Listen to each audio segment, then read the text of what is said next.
Salut à tous, vous êtes sur le podcast de The Fisheye et j'espère que vous vous portez bien. Aujourd'hui on parle d'une communauté naissante sur Twitter, les micro-novellistes. Mais qu'est-ce que c'est ? Eh bien, une micro-nouvelle, c'est comme une fresque titanesque à la Ken Follett avec rebondissements, trahisons, frissons, amour et tout, mais en quelques lignes seulement.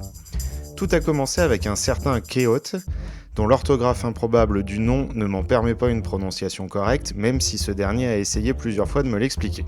Un soir, il a posté une image, un mur au milieu d'un désert blanc, et a demandé à ses abonnés et aux gens de passage d'écrire un court texte en s'en inspirant. J'ai eu la chance d'être mis dans le game par David, le fameux créateur de Votre Récit, le projet d'écriture interactive qui sera bientôt derrière ce micro avec moi, et de là, j'ai été entraîné dans un phénomène littéraire inimaginable. Nous avons été jusqu'à 40 participants, et il y a eu 51 épisodes pour cette première saison. Il devait y en avoir 50, mais on a mal compté et on a été obligé de rajouter un épisode 0.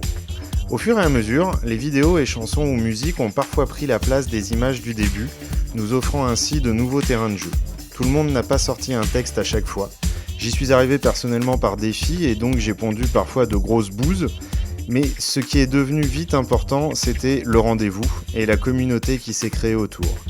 Nous avons même écrit un texte à 4 mains avec l'un des participants, un certain Mono, de son surnom, dont l'art du second degré décoifferait les visiteurs les plus puritains des réseaux, ce qui d'ailleurs ne leur ferait pas de mal. Chacun est venu avec son univers. Nous avons eu le droit à des poèmes, de la SF, de la fantasy, des textes comiques, des scénettes. Certains se sont servis de personnages de leur projet de roman en cours, d'autres ont tout créé de zéro, et certains ont même décidé de faire de leur texte un projet en soi sur Wattpad. Wattpad, vous connaissez tous, et on y consacrera un épisode bientôt. Ensuite, la communauté s'est vite regroupée dans une conversation privée pour échanger en aparté au quotidien.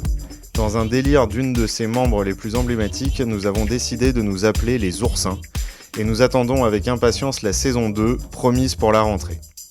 Pendant ce temps, nous sommes en train de regrouper les micro-nouvelles dans un recueil, sans trop savoir ce qu'on pourra en faire. On laissera le collectif décider, mais au pire, ça nous fera à tous un excellent souvenir. Et ça aura été 51 soirs d'affilée, un exercice d'écriture qui m'a personnellement aidé à travailler mon imagination et le plaisir d'offrir un texte à un lectorat de connaisseurs. Twitter, c'est souvent le lieu de la bagarre, ce qui ne me dérange pas car ça détend les articulations, mais c'est quand même très fatigant à la longue. Pour la première fois, je suis tombé sur une troupe tout à fait empathique et j'espère que cet enthousiasme perdurera. Pour trouver les micro-nouvellistes et participer à leur folie, c'est facile. Le hashtag, c'est tout attaché, archive au singulier, micro-nouvelles au pluriel et un chiffre compris entre 0 et 51.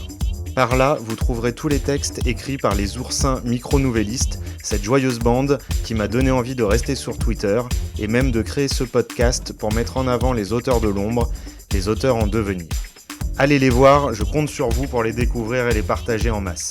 Pour ma part, le rythme du podcast va s'intensifier, les premiers interviews vont commencer vendredi prochain, avec en tout premier un poète. Mais ça, vous le découvrirez tout seul. En attendant, vous aurez certainement le droit à quelques épisodes d'exploration des réseaux comme celui-ci. Je vous dis à très vite et d'ici là, soyez heureux.